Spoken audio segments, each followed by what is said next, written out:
The ancient Egyptians were noticing in the cemeteries, oh, like grandma's mummified all of a sudden. I think they started to experiment and figure out how to make fake mummies. Today we're talking about what we know about ancient Egypt and the pyramids at Giza. I'm pretty sure slaves built the pyramids. Sounds about right. I remember that they didn't use the wheel or something. They were just using like, not levers, but they were just like pulling it up by hand or pushing it. Yeah, right? And they like pulled it on ropes in a line.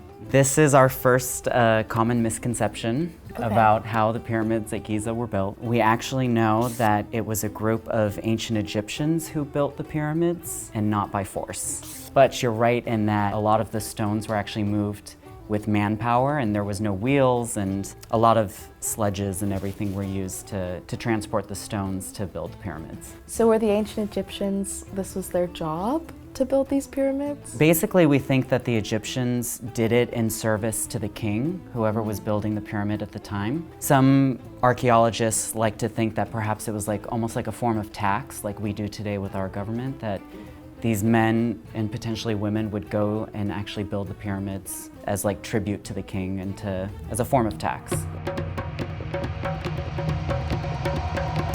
So archaeologists estimate that it took about 20,000 people over 23 years to build the Great Pyramid of Khufu. Wow. Just one pyramid? Just the one, yeah. Was the king that commissioned these pyramids, or the pharaoh, even alive to see the final product? Yeah, we think so. Khufu probably began building his pyramid as soon as he got to the throne.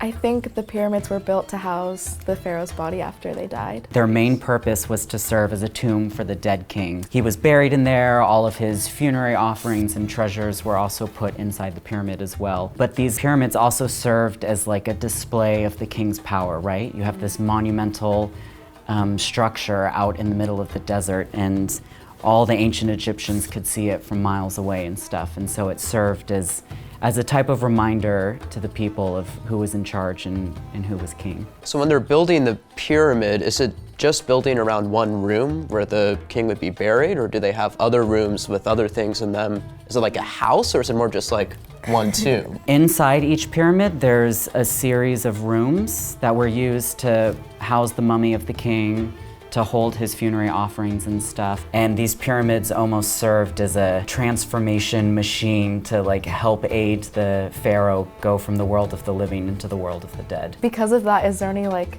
bad voodoo, if you will, involved around like, were they not allowed to see the room before they died, or? There's a common thought that ancient Egypt has a lot of curses and, you know, this bad voodoo and everything, and we just don't have a lot of evidence for it. We don't have any inscriptions inside the pyramids that say, you know, don't enter, you know, or Just Indiana Jones. Yeah. Telling you those The things. booby traps and everything, yeah. Not everybody in ancient Egypt was mummified. It definitely was reserved for the upper classes or the elites and the pharaohs and the royal family. And there were even different levels of mummification that you could have. The more money you had, the finer your mummy could be. I took a class, like a 2-week class, but I don't really remember much. I know that because we had to mummify like an orange. That was our assignment. So I remember we like put like a bunch of different spices on the orange and then just wrapped it in gauze. I don't know if that's actually how it works, but that was middle school. Okay, So. yeah. Mummification was a process that we think took maybe 40 days to complete. Usually the person would die and then they would start mummifying their body right away. Oh, I remember they would scrape their brains out through their nose. Yeah, because that was really gross. Part of mummification includes removing all of the internal organs. So the brain was taken out through the nose, they'd cut an incision in your side and they'd remove your lungs and your stomach and intestines and all this stuff. Do you know how they figured out how to mummify? Like, were there a bunch of kings that they experimented on? They're like, oh no, it didn't work. So the earliest mummies that we have from ancient Egypt are actually just bodies that were preserved by accident in the desert sand. The desert sands can actually naturally mummify a body and dry it out. And so we think through time, as ancient Egyptians were noticing in the cemeteries, oh, like grandma's mummified all of a sudden. I think they started to experiment and figure out how to make fake mummies.